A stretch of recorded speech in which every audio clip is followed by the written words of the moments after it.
I once did a hearing when I was a very young lawyer over a George Foreman grill. Half-day hearing. Collector's items. Yeah, I hope it's a special edition one. It was.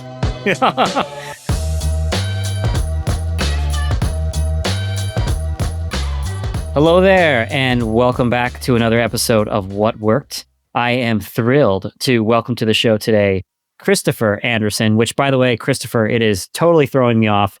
One of my groomsmen is Chris Anderson in my wedding. Wow. And so I keep seeing your name, and I think I'm talking to my buddy Chris. We won't have that type of conversation. We're going to have a completely different one.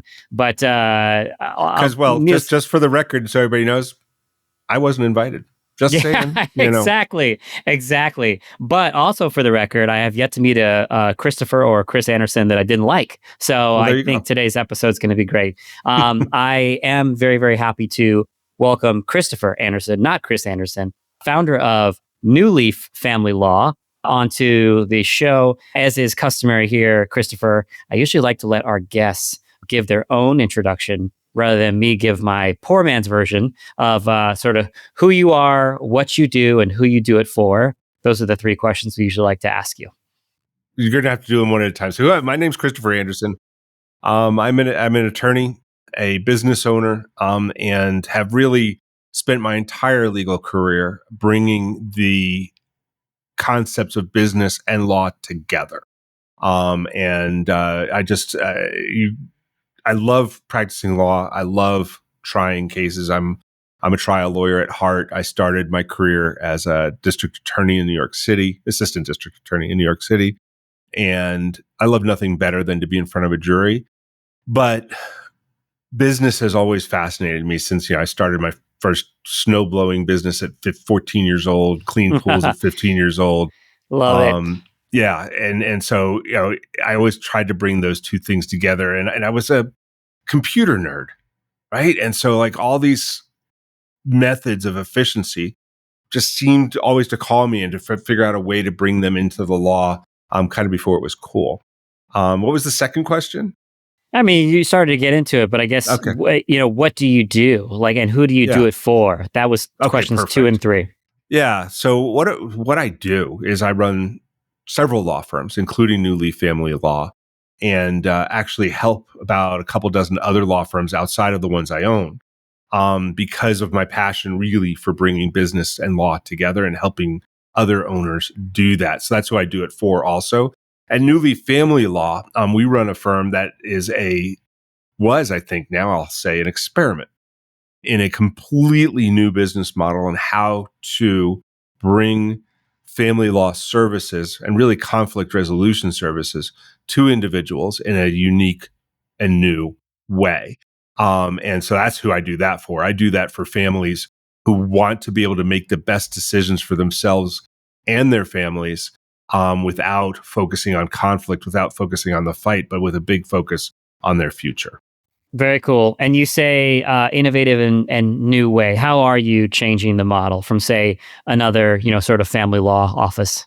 Yeah, which I've done, right? So I founded my first or started my first family law firm, 2004, I think is right.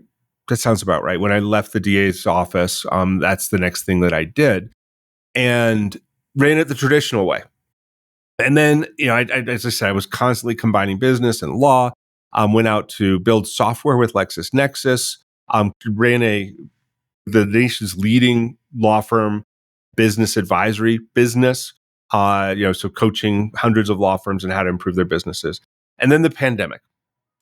And during the pandemic, my wife, who is my co-founder, and I sat together, and she runs a wage and hour business. So she helps workers get paid the wages they should have been paid in the first place.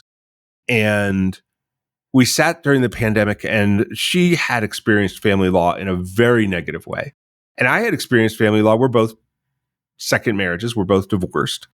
And I had experienced family law in a very positive way. And we sat there and said, what gives? Why is family law, for the most part, most people do not speak highly of their family law experience. And so we talked to each other about why is that? And we kind of got the notion during the pandemic that wouldn't it be cool if instead of running our own separate businesses, if we did something together. And so that's what she wanted to do. That's what we wanted to do. But I wasn't willing to go back and just do it the old fashioned way.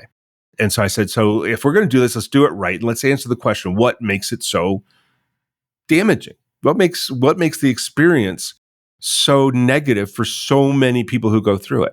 And we sat and noodled on that a long time. I am personally a student of the Toyota way, among other things, the lean startup methodology. And so I said, if we're going to talk about that, let's do the 5 whys. So why is it so challenging? Why is that? Why is that? Why is that? Why is that? And we spent days on this, and we finally came up with 2 core problems. One is the billable hour, because it was never meant for this. People think that lawyers billed by the hour since the beginning of time, and it's not true. You don't have to go back much farther than my grandfather, who was not a lawyer, but my grandfather's time. And I'm the first lawyer in my family, bizarrely. But go back to my grandfather's time and look at a legal bill from the 1940s or the 1930s. And you'll see a single page usually with a long block description of all the things that were done that gave value to the client, at the bottom of which would be written for services rendered and a dollar amount. And that's how lawyers build. And they build based on bringing value, which is the way we all should build. Sure. For everything. Mm-hmm. And then, in the 1970s, along came the insurance companies. And the insurance companies wanted to figure out a way to be able to tell their shareholders and their bean counters that they were getting value for the legal work that they were paying for. They couldn't figure out a good way, so they came up with, hey, let's just log the hours. That's how we pay our burger flippers, and that's how we pay other things. Mm-hmm. Let's just log the hours. And so it was invented there. It was not meant for family law. Sure. Or lots of other areas of law. Mm-hmm. But everybody started to adopt it, including the bars, and so it became. But to us, what it does is it sets things up in a way that puts the lawyer's interests at odds with their client. And I just want to be absolutely clear, because people kind of take this conversation the wrong way.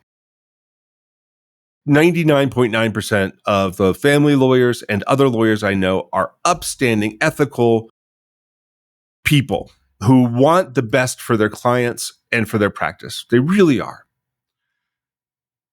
And something bad happens when you set up a really powerful financial incentive to behave differently. And so what do I mean by that? In a family law case, if you create more drama, more conflict in a case, more fight, you make more money in that case. And with that, and that's a powerful, powerful incentive. And, I'm not saying anybody acts unethically in that incentive, but we find lawyers doing things like, well, I don't want to leave any stone unturned. So I'm going to do all the motions and all the things and all the discovery and all of that. And the bill just goes cha-ching, cha-ching, cha-ching, cha-ching, because we're looking at, that's the things that we should do to do everything right. But it also happens to be the things that we do to make the most money. And that powerful incentive, like whether you act on it consciously or not, or whether you act on it at all, it is impossible to miss the fact that that's not in the client's interest. Right. At least not always. Completely. I mean, as you say that, I just keep on thinking about, I always butcher these, but I think it's the Warren Buffett quote, show me the incentive, I'll show you the outcome. It is that simple. And my world, Hireframe is a staffing business, and I kind of come loosely from the world of outsourcing, basically. So these large business process outsourcing companies, call center companies, whatever you want to call it. The interesting thing is that so many of them have branded themselves as they're not outsourcing companies anymore. They're customer experience companies, right? But the interesting thing is that their incentive, similar to a lawyer with a billable hour model, it's the same thing with most call centers. They're billing you based on the person and based on the billable hour. So they really actually don't have a ton of incentive to specifically improve the customer experience. Sometimes the best thing in improving or the lowest hanging fruit in improving the customer experience is actually not people related at all. Oftentimes it's things like changing. If there is a policy that is driving your customers nuts, if 70% of your customer tickets are related to one policy, if you were to change that policy, that could actually have a much greater impact on your customer satisfaction score. But for outsourcing companies that brand themselves as being CX specialists, digital transformationists, etc., there is very little about their business model. It is changing a little bit, but for the most part, the old business model is incentivized to do everything but that, essentially. So I totally agree with that. I totally get where you're coming from. Yeah. So our reaction was, okay, step one, we're ripping the billable hour out by the roots. We will not do it. Vern Hardish has a great quote. It has to do with core values, but I don't know if this is a core value, but he says it's not a core value in your business unless you're willing to be punished for it. And we're willing to be punished. We have some prospective clients come to us and say, well, I'll only work with you if you bill by the hour. And we just say, well, and the other punishment too would be to your bottom line, right? For overstaffing. If you were to do this model, or how do you kind of take that into consideration? Because you're doing we can talk about that, but I'll tell you what, the answer is actually it's less profitable. It is less profitable to not do it by the hour, but that's okay. It was our decision. Sure, right? Absolutely. So we ripped it out, and the only time we actually do bill by the hour is when we have another lawyer or firm join us, and we will grandfather their original agreements in. And then we give their clients the option. But the funny thing is that even though these clients signed up for an hourly business, more than 80% of them immediately choose to switch to a non-billable hour model. Sure. Which we offer. So that was root cause number one for misery. Okay, got it. Root cause number two was me. Okay. Or whatever I represent. Go on. I like that. And that is that most, if not all, family lawyers are trial lawyers. And I certainly was. I came from the district attorney's office. I tried hundreds of cases during my time there. And I love trying cases. I love the courtroom. I love the arena. And so that's like kind of in our DNA. And so, we bring into the representation this notion of a win, winners and losers. And having been, I think having the information that we had of having been through divorce, we understood that is not a good methodology. That's not a good philosophy to go into family law. Everybody loses in family law. Yeah, right? I was going to say, right? At some point in time, you looked at that person and said, I want to spend the rest of my life with that person. Mm-hmm. And that, whether they are the most abusive son of a, is this a family show? Son of a gun. Say whatever you want.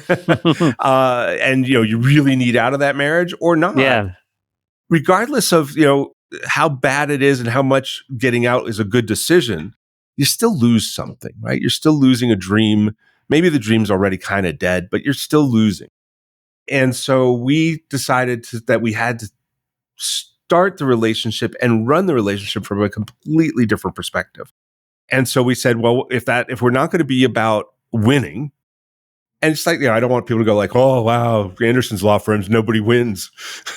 I was going to say, I'm envisioning you doing like an intake call and you're like, listen, just to, set expectations, you're a loser. And they're like, what? So we figured that wasn't the right perspective. Sure. So the right perspective for me is, and really for our clients, is to start the conversation with the future. Mm-hmm. You've lost something. We're not losing it. You've lost something. Yeah. And what you've lost is the definition of your life. Mm-hmm. So we start every representation with, what do you want your new life to be?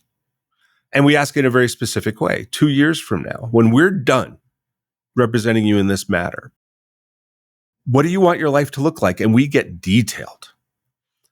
And then we set that up, and we've trademarked this. It's called our Polaris process. And we set that up, and we say, okay, from now on, every decision we make will be based on this question. Does that help move you towards your end state, future life, or not? And if it's not, then we're just not going to do it. Now, you, client, have every right to change your mind about your future. But until you do, that's our guiding principle. And with those, so basically we take these trial lawyers and we say, you're really more of a coach now.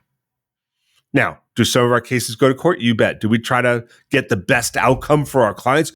You bet. And we love doing it. But we take the whole thing by a different approach. And those two things make a completely new business model, and one that we've been really excited to bring to market. Very cool. And I get all of that, by the way. Of course, like anybody else on this planet, or I guess in this country, I, of course, know several people that have gotten divorced. And so I've sort of lived, those experiences, I guess, vicariously through them. And I really appreciate, of course, the Billy model makes sense because I've been the friend or the sibling who's been like, how are we sure about this attorney? Like, it seems like they're, just running up a pretty big bill here, and what's going on? And then I've also been the friend who has been like, hey, trying to keep the train on the tracks. It's like, what I think is really, really hard from a completely uneducated perspective, but just being sort of like around it, right? Around divorce is it's so extremely emotional that I feel like it's very easy to get sidetracked on, just the emotional battles. It's like, well, I really want to win this specific point because I want to stick it to them, or and that sort of stuff. And as being the friend, like I said, you straddle a fine line where I want to be extremely supportive. I want to be that, cheerleader in their corner, but I also want to be like, well, but like, what are we really trying to do? You want to, you told me that you would be infinitely happier if you just weren't married to this person. So how much does fighting them over this one thing, you know what I mean? Like, who gets the Palm Springs rental house or whatever it is? How much is that gonna, does that, so like to your point, does that achieve that end goal, which is to not be married to this person or whatever that might be? Right. Well, and the thing is, like, it feeds on itself. And, because most lawyers don't ask that question. Where do you want to be? What they do, you come in and you see them and they say, okay, tell me what happened. All right, good. I got it. Here's what we're going to do. And you're off to the races. And yeah, everybody's in the conflict, right? Everybody's in the conflict. And they don't look to the future. They look to the present or the past. This is how he screwed me. Here's how we're going to make it right. You're not going to make it right.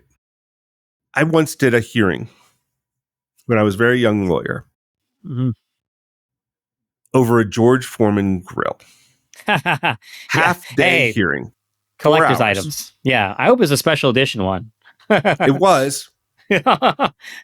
I found one on eBay. Oh my goodness. Unbelievable. Wrote a check. Yeah. Put it on the table. And I said, whoever wants that one on eBay, that check is, I will not bill this check. I will not seek reimbursement. This is a gift from me. Yeah. Yeah. To not earn, at the time, I think I was billing $350 an hour. So $1,500 from you guys this afternoon. Yeah. And we could all go home. And I'll be $1,500 plus one George Foreman grill poorer. And you guys get to go home and not have this fight. They had the hearing. Yeah. Because it was in the fight. And honestly, what happens is the conflict becomes part of their identity. And they're not sure what life is without the conflict. Okay, the marriage might be over, but they sure have got the fight. And that's why we spend so much time talking about the future, so we can replace that with something else. And that's that's why it's different. Makes complete sense. The way in which you're an entrepreneur, and so when you tell me this, especially the bit about finding the right billing model, um, as a fellow entrepreneur, my mind immediately goes to, you know, uh, I get what you're saying. This makes for a much better customer experience, and that's fantastic. And that in itself is a growth driver for a business because it leads to happier outcome, happier customers, happier clients. Usually, what goes along with that, though, is thinking about on the back end, how can I utilize technology to maybe make Yeah. up for some of that margin? And you said you have a background in technology, so or a passion, all the above. How do you see within your businesses, within your law firms? How do you see technology? What are the current opportunities that you're sort of capitalizing on, and what as you gaze out into the future? Obviously, a lot of the hubbub is around AI right now. Yeah. What do you think the role is of technology within law? Yeah. So, well, within law, I mean, so let's talk about that writ Your large. specific businesses and then Yeah. writ large. And, Yeah. yeah. So, first of all, as you can imagine, and I was just at the largest law firm technology conference in the country last week, and AI is everywhere, right? But people are sweating because, I mean, one person in the audience actually asked this question. I do this thing. I won't tell you what the thing is, but I do this thing, and it Mm-hmm. takes 7 hours that I Mm-hmm. bill. And then, I think this person was like one of these lawyers that probably bills about, let's say, $600 an hour. Okay. So $4,200. I do Whoa. it all the time. Hmm. You just showed me a product that will help me do that in 15 minutes. Yeah. Uh-oh. I'm not excited, Mm-hmm. I get right? that. You're just like, this will decimate my business. And a lot of people are thinking this way. Me, I'm thrilled, right? I've got this subscription model. My clients pay a certain amount based on the value we bring to them. And so that just, if I can reduce the amount of hours it takes to put into a case altogether by half, that does two things for me. One, it obviously would make everything more profitable. But two, one of the driving forces behind our business is that we wanted to, like, our big goal is to change the way Americans, and eventually the world, hopefully, but right now, the way Americans resolve conflict among each other, with each other. And the reason we went to the subscription model I've already described for you, but the result of it has been that even though we're not like hugely less expensive than other firms, we on average, I think our total caseload, our case value runs 10 to 15% less than those who are billing by the hour. But it's the fact that the client knows exactly how much the bill is going to be month after month until the case is over. It makes it affordable because that's how most people live. They live month to month and they can budget for it. And, basically to afford us, it's you take a part-time job. If you're really strapped, you take a part-time job, you can afford the case. And you bring efficiencies to bear. Yeah, my profit might go up, but I also might be able to lower our prices. And the answer is hopefully both. And that just means more and more people will be able to access conflict resolution services, which from my perspective, you look around this world that we're living in right now, affordable, approachable, accessible conflict resolution for the people means that people don't need to take the resolution into their own hands. Means that people have a means of resolving disputes through law, through courts, through negotiation, through mediation. And I think it's preserved, in a big way, I see us as preserving civilization, preserving democracy. Like we give people this route. That's what it means to me. No, that's And great. that's I so totally get that. yeah. And your question was about technology. Okay. So I kind of avoided it by getting all philosophical. No, I Um, appreciate the philosophy. It's yeah, I totally get it. That's awesome. yeah. But so, technology. So what have we done? So up till now, we've invested heavily in automation of everything we can. So, document automation, onboarding automation. We've written, if you've ever, your audience probably knows Zapier, but we've written Zaps, so different applications that aren't supposed to talk to each other. So we can build in all those efficiencies, and we've done that, and we keep investing in that. But now AI is a whole new ballgame, and we're able to do value-added work for our clients in a fraction of the time that we used to be able to. And quite honestly, we're only scratching the surface, but we are heavily, both arms deep in figuring out how we can bring AI to use your words, the customer experience. But to improve the customer experience, get things done faster, better, cheaper for our clients, but yet keep that human involvement. And, a lot of people are like, oh, it's going to eliminate so many jobs. I don't think so. I think what's going to happen here is we're going to be able to do things we never thought we could afford to do for our clients. We're going to be able to go deeper for them, do more for less, and just make this whole customer experience of going through this awful process a lot better. Yeah. I sincerely appreciate that. That resonates with me in my business. I have a staffing business. So of course, I get the question all the time. People say, are you afraid that AI is going to, basically, kill your entire business? And my thought is very similar to yours. I think that the greatest opportunities are actually in helping both sides of the equation.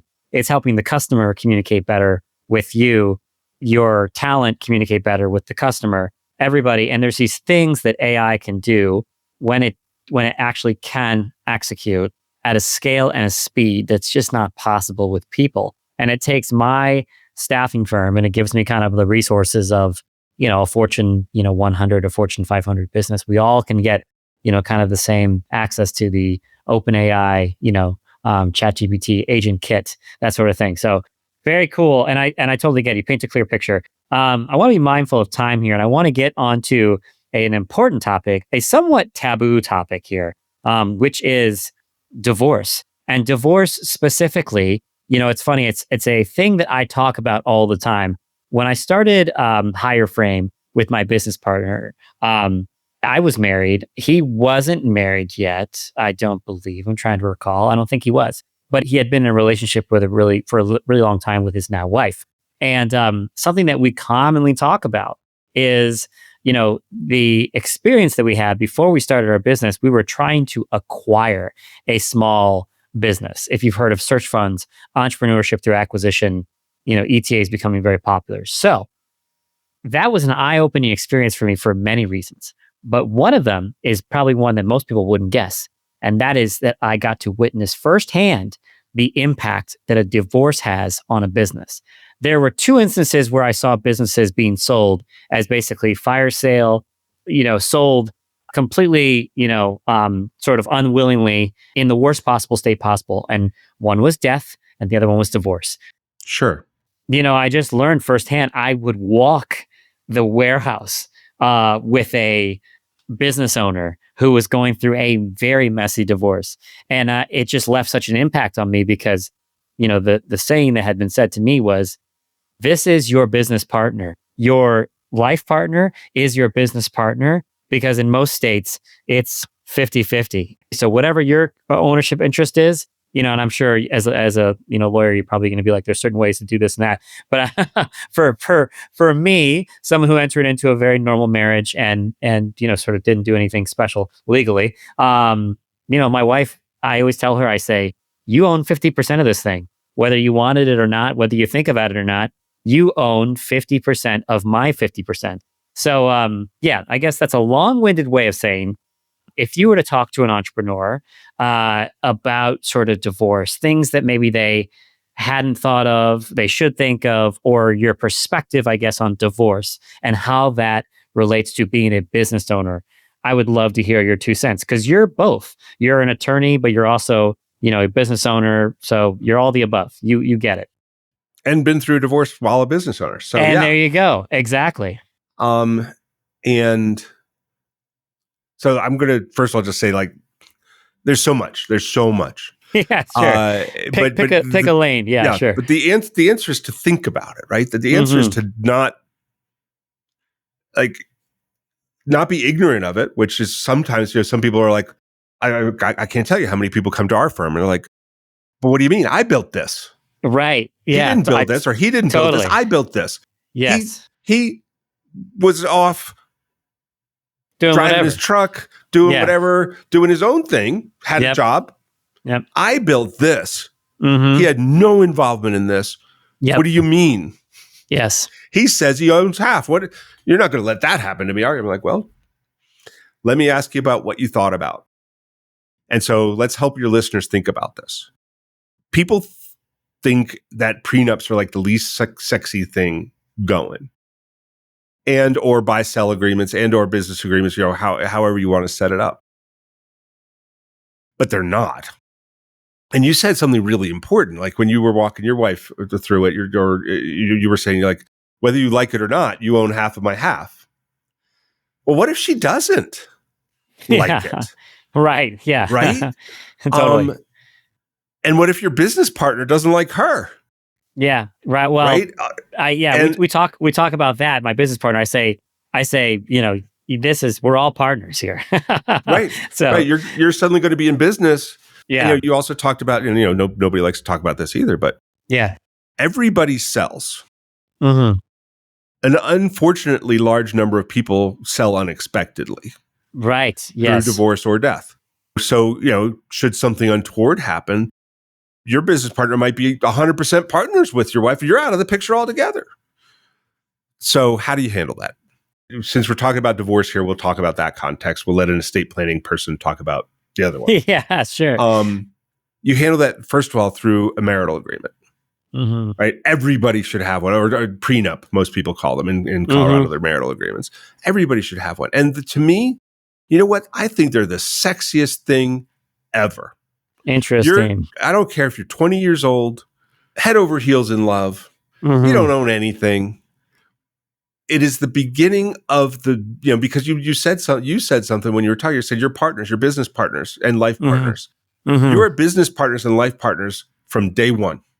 Right. Everything you build is for both of you. Mm-hmm. Unless you say otherwise. Right. And what, because like you said, what if she doesn't want to be? Well, your marital agreement could say, Tyler owns the business and you get the 401k, right? Or you get that, whatever it doesn't have to be unfair. It just can align with your values. Like, she doesn't want to be a business owner. So why would you make her be a business owner? And why would she insist on being a business owner when she doesn't want to be? And so a marital agreement to me is two mature people, let's say mature enough to make the decision to be married. Right. Sitting down and saying, here's everything I've got. And here's everything you've got. And here's what I want to do with my life. And here's what you want to do with your life. And knowing everything we know now, should, for whatever reason, we no longer wish to be married, here's what would happen. Yeah. And you know what this actually ends up doing in a marriage? It removes friction. Totally. Because people are in a marriage going, I'm stuck. Or I got to get out now because I don't know what's going to happen. Yeah. But you can define what's going to happen. And now you can actually spend the rest of your marriage being in love. Yes. And have this whole uncertainty not be an uncertainty. Yeah. That's so great what you were saying. You really struck a chord. You mentioned, having a mature discussion. And my wife and I, we have, 2 young kids. So we're having a lot of very mature discussions right now because we need to plan for our future and theirs. It is really interesting because I think the most common thing, and I'm sure you probably heard this all the time with your various clients, is that you don't have these conversations because you're afraid to. You think, well, they'll think that I'm thinking about getting divorced, or they'll think that I want to leave them with nothing, or I want to have an affair, or whatever it is, right? These are kind of in your mind. When actually, when done in the right setting, they can be very. I actually find that these conversations, sometimes you're avoidant to have them. They actually bring you together. I love that question you posed. Do they want to be a business owner? Do they want to own, 50% of your shares? Because maybe they don't, and you've kind of answered that question for them. So, yeah, very, So very rather, smart. rather than leaving them with nothing or wanting to leave them with nothing, Yeah, what you're actually doing is having a conversation to make sure that you each leave each other with what you want. totally, man. That's a very loving conversation. Yes, we're getting deeper here on this episode of What Worked than I would ever thought with an attorney here. So, and I say that in lovingly, but of course, all the probably attorney stereotypes, not necessarily known for warm and fuzzies, but we're getting them. I do want to round out with one more question, which is, what are some of the most common misconceptions that you get when you do have that first call? I don't know if you have it, call it like an intake meeting or whatever it might be. What do you find are the most common misconceptions about the divorce process? Well, let's start with the one you did. Yeah. I'll call it out because you said most states are 50-50. Yes, that's probably a misconception. They're probably, yeah. Totally. What is it? Yeah, because people misunderstand again, I want to be sure I'm not giving legal advice here. I'm not barred. No disclaimer. No legal advice, everybody. I'm not barred in 47 states. Just a couple of entrepreneurs talking about our own so stuff. people hear that that the word is that most states in a divorce seek to divide property and debt equitably, and people like skip over the table and hear equally. But it's equitably. And so it's not 50-50 at all. Equitably means, in a very real sense, fairly. Now it doesn't mean the other comment that I said, like, I built this, it's mine. No, that's not fair. Your spouse supported you in some way. You knew, you were together, you were partners. So whether you built it with your hands or not, it will be divided, but it'll be divided equitably. So what can equitably mean? And why is it very often not equally? In a marriage and in this partnership, as in a business partnership, one spouse might have wasted assets. One spouse might have done something to damage what we call the marital estate, all the assets and debts in the marriage, and the other one didn't. And so, we can look at that. Behavior during the marriage can have an effect.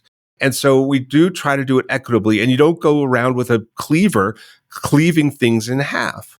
You try to do it equitably so that people have things and are able to start this new chapter of their life in a way that is equitable and that is fair to both sides.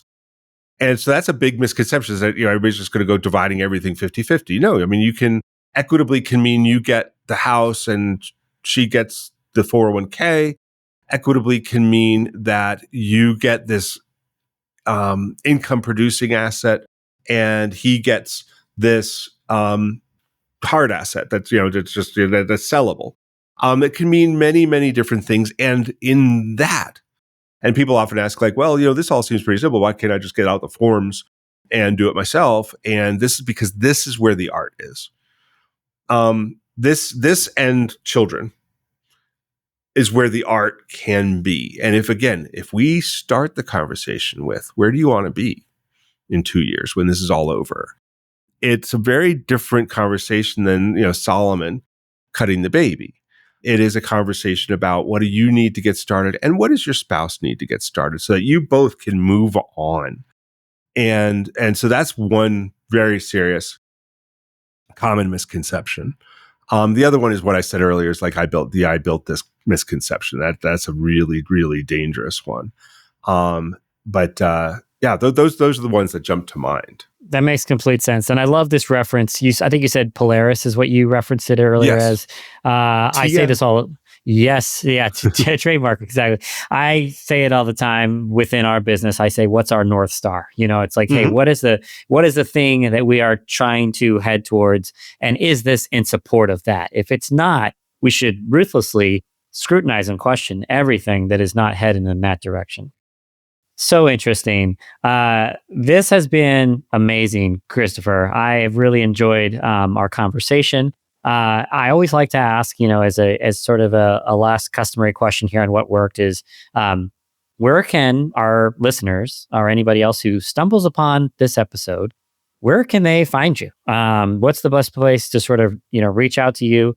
And I know you've mentioned a couple of things, being a business owner, and of course being having some law firms. But it sounds like also you're just generally interested in business as well. So I don't know if you take on investment opportunities or that sort of thing, or advisory positions for tech companies. But yeah, what would you like people to reach out to you for, and where?